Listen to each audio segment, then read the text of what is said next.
पति के साथ भोजन करने वाली औरतों के साथ क्या होता है। एक बार माता पार्वती ने भगवान शिव से पूछा, हे प्रभु, मेरे मन में 2 प्रश्न उठ रहे हैं, कृपा करके मेरे इन दोनों प्रश्नों का उत्तर देकर मुझे संतुष्ट कीजिए। तब भगवान शिव ने कहा, कहो पार्वती, आपके मन में ऐसे कौन से 2 प्रश्न उठ रहे हैं। तब माता पार्वती कहती हैं, हे प्रभु, मेरा पहला प्रश्न है, क्या पत्नी को पति के साथ भोजन करना चाहिए अथवा पति से पहले भोजन करना चाहिए? क्या ऐसा करना उचित होता है? शास्त्र इस विषय में क्या कहता है? हे प्रभु, मेरा दूसरा प्रश्न है, ऐसा कौन सा पाप है जिसे करने से स्त्री नरकगामी बन जाती है? कृपया आप मेरे इन दोनों प्रश्नों का उत्तर देकर मुझे संतुष्ट कीजिए। फिर भगवान शिव कहते हैं, हे पार्वती, आज आपने समस्त मानव जाति के कल्याण के लिए बहुत ही महत्वपूर्ण प्रश्न किए हैं। पार्वती, आपके इन दोनों प्रश्नों के उत्तर मैं आपको एक बहुत ही प्राचीन और पवित्र कथा के माध्यम से दूंगा, जिसे सुनने से समस्त स्त्रियों और पुरुषों का कल्याण होगा और वे इस प्रकार का पाप अपने जीवन में कभी नहीं करेंगे। फिर माता पार्वती कहती हैं, हे प्रभु, आप मुझे वो पवित्र कथा सुनाना आरंभ कीजिए। फिर भगवान शिव माता पार्वती को वो पवित्र कथा सुनाना आरंभ करते हैं। प्राचीन काल की बात है। अयोध्या नगरी में राजा इक्ष्वाकु राज्य करते थे। वे धर्म का पालन करने वाले गुणवान, चरित्रवान और अत्यंत कुशल सम्राट थे। उनका विवाह काशी नरेश की पुत्री सुदेवा के साथ हुआ था। सुदेवा बहुत ही गुणवान, चरित्रवान और पतिव्रता स्त्री थी। राजा इक्ष्वाकु एक पुण्यात्मा थे। वे अपने जीवन में अनेक यज्ञ तथा पुण्य के काम किए थे। उनकी नगरी के पास ही एक घना वन था। उस वन में एक जंगली भैंसा अपनी पत्नी और बच्चों के साथ रहता था। उस वन में उस जंगली भैंसे का इतना आतंक था कि उससे सभी लोग डरते थे। उस भैंस के भय से लोग उस वन के रास्ते से जाने से डरते थे। फिर जब ये बात राजा इक्ष्वाकु को पता चली तो उन्होंने उस जंगली भैंसे का शिकार करने की सोची। फिर एक दिन महाराज इक्ष्वाकु अपनी पत्नी सुदेवा और अनेक सैनिकों को लेकर उस वन में शिकार करने के लिए चले गए। महाराज इक्ष्वाकु बड़े ही पराक्रमी थे। उन्होंने कई बार राक्षसों तथा जंगली जानवरों का वध किया था। इसलिए वे उस भयंकर भैंसे से नगर वासियों की रक्षा करने के लिए उस वन में उस भैंसे का शिकार करने के लिए आ गए। जब उस भयंकर आकार वाले भैंसे ने महाराज इक्ष्वाकु को वन की तरफ आते देखा तो वह भैंसा अपनी पत्नी से कहने लगा, हे प्रिय, देखो, यह अयोध्या नगरी के चक्रवर्ती सम्राट इक्ष्वाकु हैं और ये इस वन में मेरा शिकार करने के लिए आ रहे हैं। उनके साथ बहुत से सैनिक और हथियार है। इसमें तनिक भी संदेह नहीं है, वे मुझ पर ही प्रहार करेंगे। महाराज इक्ष्वाकु बड़े पुण्यात्मा हैं। ये राजाओं के भी राजा हैं। समस्त विश्व इनके अधीन है। इसलिए हे प्रिय, मैं तुम सबकी रक्षा करने के लिए अपना पराक्रम दिखाता हुआ महाराज इक्ष्वाकु के साथ युद्ध करूंगा। अगर युद्ध में मैंने इनको पराजित कर दिया तो तीनों लोकों में मेरा यश फैल जाएगा, और यदि मैं उनके हाथों से मारा गया तो मुझे इस भैंसे के रूप से छुटकारा मिल जाएगा और मैं बैकुंठ लोक में चला जाऊंगा। मेरे पिछले जन्म के पाप के कारण ही मुझे भैंसे का जन्म प्राप्त हुआ है। हे प्रिय, तुम मेरा मोह छोड़कर अपने पुत्रों को लेकर दूसरे वन में चली जाओ। अब समय आ गया है, मैं अपने पूर्व जन्मों के पापों से मुक्त हो जाऊं। जब महाराज इक्ष्वाकु के नुकीले बाण मेरे शरीर को घायल कर देंगे तो एक एक बाण से मेरे पूर्व जन्म के पाप नष्ट हो जाएंगे।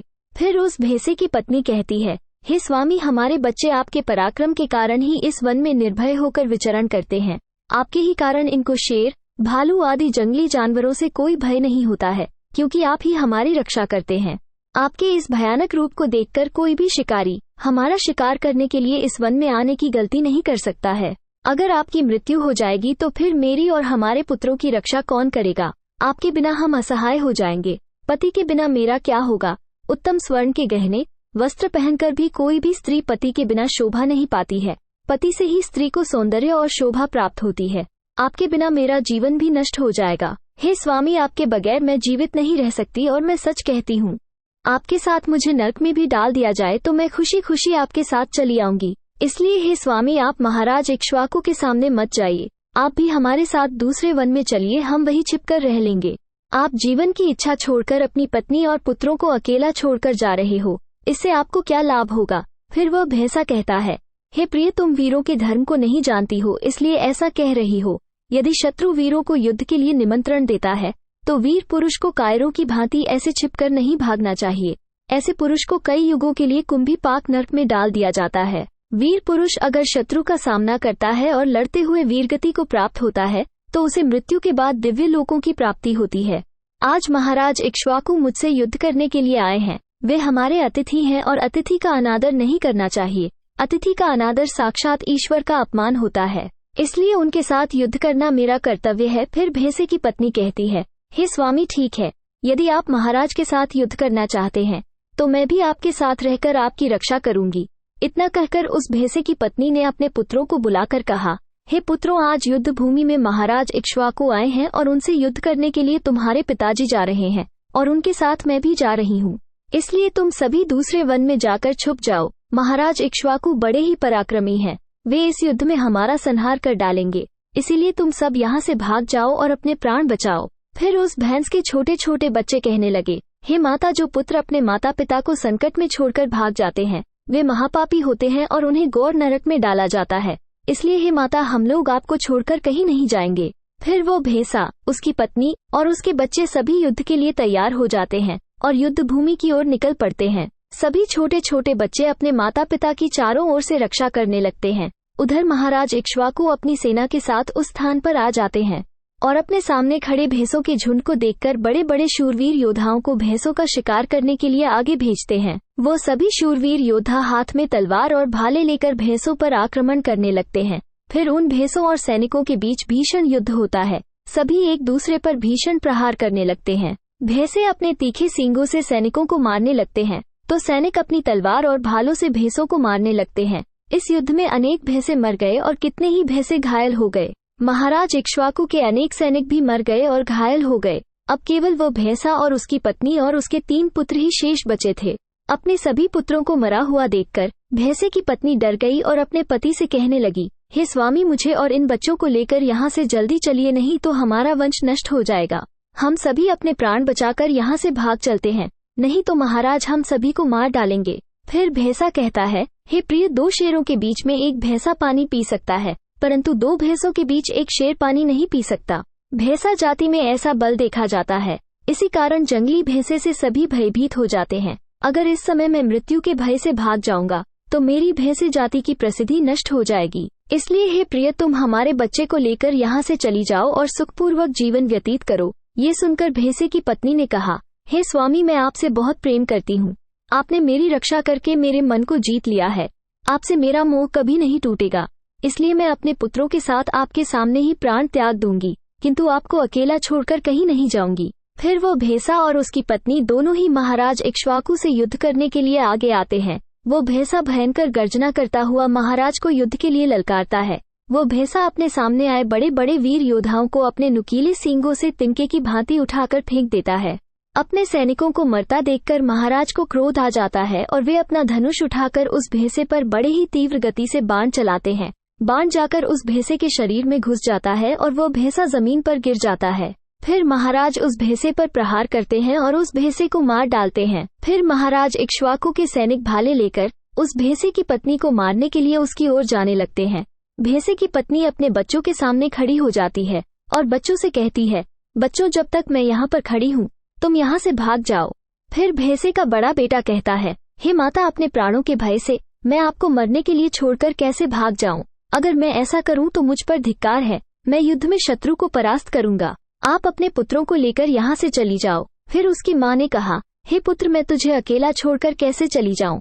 इतने में ही राजा के सैनिक उन भैंसों के पास आते हैं और उन पर प्रहार करने लगते हैं।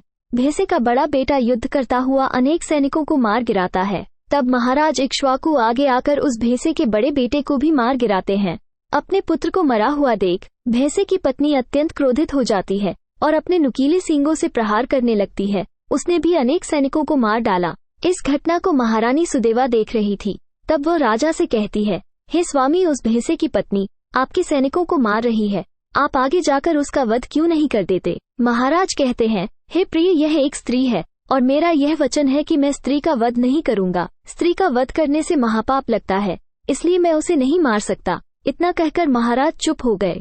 फिर महाराज की सेना में रघुनाथ नाम का एक सैनिक था। उसने उस भैंस की पत्नी पर प्रहार किया, उसे जमीन पर गिरा दिया। भैंसे की पत्नी मूर्छित होकर जमीन पर गिर पड़ी और लंबी लंबी सांसें खींचने लगी। तब रानी सुदेवा ने उसे बेहोशी की अवस्था में देखा तो उन्हें उस पर बड़ी दया आई और उन्होंने ठंडा जल उसके मुख पर डाला और फिर उसके सारे शरीर पर डाल दिया, जिससे उसे होश आ गया। भैंसे की पत्नी ने रानी को उस पर ठंडा जल डालते हुए देखा तो वो बहुत प्रसन्न हुई और मनुष्य की वाणी में बोलने लगी, हे रानी, आपने मुझ पर ठंडा जल डालकर मुझे कष्ट से मुक्ति दिलाई है, आपका कल्याण हो। भैंसे की पत्नी के ऐसे वचन सुनकर रानी सुदेवा को बड़ा आश्चर्य हुआ। वो सोचने लगी, ये तो आज मैं बड़ी विचित्र बात देखी। ये भैंसे की पत्नी तो मनुष्य की वाणी में मधुर और स्पष्ट बोल रही है। फिर रानी ने भैंसे की पत्नी से कहा, हे भद्रे, तुम कौन हो? तुम्हारा बर्ताव विचित्र है। तुम पशु होकर भी मनुष्य की वाणी में बोल रही हो। तुम मुझे अपने पूर्व जन्म का वृतांत सुनाओ, किस कारण से तुम भैंसे की पत्नी बनी हो? फिर वह कहने लगती है, हे रानी, मेरे पति ने पिछले जन्म में ब्राह्मणों का अपमान किया था, इसी कारण से उन्हें भैंसे का जन्म प्राप्त हुआ है। अब मैं आपको मेरे पूर्व जन्म की कहानी सुनाती हूँ। हे रानी, मध्य देश में काशी नामक एक नगर था। उसमें माधव नाम का एक ब्राह्मण रहता था। मैं उन्हीं माधव ब्राह्मण की पुत्री थी। उन्होंने मेरा नाम लाजवंती रखा था।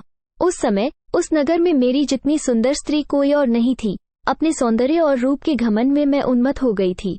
मेरी मुस्कान बड़ी मनोहर थी। जब मैं जवान हुई तो मेरा सुंदर रूप और जवानी देखकर मेरी माता को बड़ा भय लगने लगा और मेरे पिता से कहने लगी, हे स्वामी, हमारी कन्या जवान हो चुकी है, उसका विवाह क्यों नहीं कर देते? इसे शीघ्र ही किसी वर को सौंप दीजिए।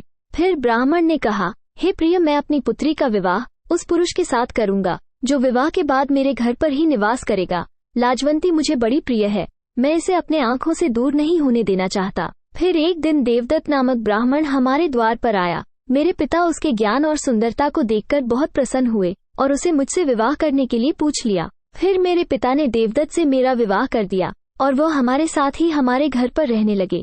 परंतु मैं अपने माता पिता के लाड़ प्यार से बिगड़ चुकी थी, अपना विवेक और शक्ति खो चुकी थी। मैंने अपने पति की कभी सेवा नहीं की, कभी उनके चरण स्पर्श नहीं किया। मैं सदा उन्हें क्रूर दृष्टि से देखती थी, उनका अपमान करती थी, उन्हें नाम लेकर पुकारती थी, उनके भोजन करने से पहले भोजन कर लेती थी। मैं अपनी मर्जी से इधर उधर घूमती थी और बात बात पर अपने पति का अपमान करती थी। मैंने उन्हें मेरे शरीर को कभी हाथ भी नहीं लगाने दिया। देवदत्त बहुत ही शांत स्वभाव के थे।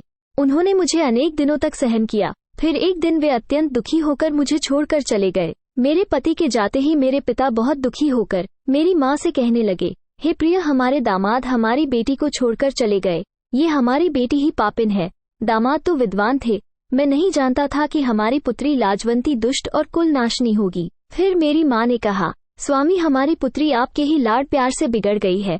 इसे सही राह पर लाने के लिए आपको ही कुछ करना होगा। पिता के घर में रहने वाली कन्या दुराचारी बन जाती है, इसलिए कन्या को कभी भी घर पर नहीं रखना चाहिए। आप इसका त्याग करके इसे इसके पति के पास भेज दीजिए। इस प्रकार से माता के वचन सुनकर मेरे पिता बहुत क्रोधित हुए और मुझसे कहने लगे, अरे पापिनी, हमारे कुल में कलंक लगाने वाली दुराचारिणी, तेरे ही कारण से देवदत्त हम सबको छोड़कर चले गए। इसलिए तेरा पति जहाँ भी है तू वहीं पर चली जा, अथवा तुझे जो स्थान अच्छा लगे वहाँ पर चली जा। फिर मैं अपने घर को छोड़कर चली गई।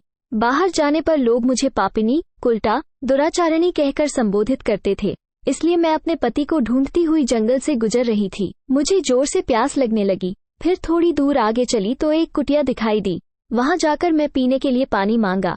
उस कुटिया में रहने वाली उर्वशी नाम की एक स्त्री ने मुझे देखकर अपने पति से कहा, हे स्वामी, द्वार पर एक स्त्री पानी मांग रही है। फिर उर्वशी का पति वही देवदत्त था जिन्होंने मेरा त्याग किया था। मुझे देखकर उन्होंने मुझे पहचान लिया और अपनी पत्नी से कहने लगे, हे प्रिय, यह मेरी पहली पत्नी लाजवंती है जो मुझे बहुत प्रिय थी, इसलिए तुम इसका आदर सत्कार करो और इसे अपने घर में स्थान दो। फिर उर्वशी अपने पति की आज्ञा का पालन करती हुई मुझे घर के अंदर बुला लिया और मुझे पानी पिलाया। फिर उसी क्षण अचानक हृदयघात से मेरी मृत्यु हो गई। फिर मुझे यमदूत उठाकर यमपुरी ले गए। वहां पर चित्रगुप्त ने मेरा लेखा जोखा देखा और यमदूतों से कहा, हे दूतों, इस पापिन स्त्री ने अपने पति का बहुत अपमान किया है। ये पति से पहले ही भोजन कर लेती थी, अपने पति को नाम लेकर पुकारती थी, अपने पति से घर का सारा काम करवाती थी। इसलिए इस पापिन स्त्री को ले जाकर नर्क में डाल दो। फिर यमदूत मुझे नर्क में ले गए और उन्होंने मुझे जलते हुए अंगारों में डाल दिया और लोहे का जलता हुआ पुरुष बनाकर मुझे उससे आलिंगन करवाया। वहां मुझे नर्क में अनेक वर्षों तक कष्ट भोगने पड़े। फिर नर्क की सजा भुगतने के बाद यमराज ने मुझे भैंसे के जन्म में डाल दिया। फिर वो भैंस बोली, हे रानी, इस प्रकार से मैंने आपको अपने पूर्व जन्म का वृतांत सुना दिया। कृपया अब मुझे इस जन्म से मुक्ति दिला दो। आपने अपने पति की बहुत सेवा की है, इसलिए मुझे आप अपना थोड़ा सा पुण्य प्रदान करो। फिर रानी सुदेवा महाराज से कहती है, हे स्वामी, अब मैं क्या करूं? आप जो आज्ञा देंगे मैं वही करूंगी। महाराज रानी से कहते हैं, हे प्रिय, यह इस समय बहुत पीड़ा झेल रही है, तुम अपने पुण्य से इसका उद्धार करो। महाराज की आज्ञा लेकर रानी ने उस भैंस से कहा, हे पुत्री, मैं अपने 2 वर्ष का पुण्य तुम्हें प्रदान करती हूँ। रानी के इतना कहते ही उस भैंस के प्राण निकल गए और उसके शरीर से एक दिव्य स्त्री प्रकट हुई। फिर वह राजा और रानी को प्रणाम करके बैकुंठ लोक को चली गई। भगवान शिव कहते हैं, हे पार्वती, इस प्रकार से मैं तुम्हें यह महान कथा सुना दी। तुम्हारे सभी प्रश्नों के उत्तर भी तुम्हें मिल गए होंगे। माता पार्वती कहती है, हे प्रभु, आपने मुझे बहुत ही पवित्र कथा सुनाई है। इस कथा से मैं पूर्ण रूप से संतुष्ट हूँ। वीडियो अच्छी लगी हो तो लाइक, शेयर और ऐसे ही वीडियो को देखने के लिए हमारे चैनल को सब्सक्राइब जरूर करें। धन्यवाद।